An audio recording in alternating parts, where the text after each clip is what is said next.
ლაზარე გრიგორიადისი დააპატიმრეს. შინაგან საქმეთა სამინისტროში აცხადებენ, რომ ის სისხლის სამართლის კოდექსის 151 მუხლით არის დაკავებული, რაც სიცოცხლის მოსპობის ან ჯანმრთელობის დაზიანების ან ქონების განადგურების მუქარას გულისხმობს.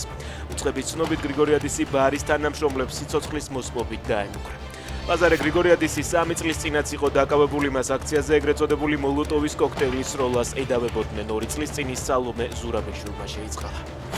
მაისიდან შესაძლოა საქართველოში ერთი ტომარა ფქვილი 2 ლარით გაძვირდეს. ბარაკას დირექტორის თქმით, ამის მიზეზი პროდუქციის თვითღირებულების ზრდა, რაც ძირითადად რეგიონში მიმდინარე კონფლიქტმა გამოიწვია. ერთი ტომარა ფქვილის თვითღირებულება დაახლოებით 50 თეთრით გაზარდა საქართველოში ელექტროენერგიის ტარიფის გაძვირებამაც. სამშობლოში კიდევ 193 უკრაინელი სამხედრო ტყვე დაბრუნდა. ისინი უკრაინას სხვადასხვა ფრონტზე იცავდნენ.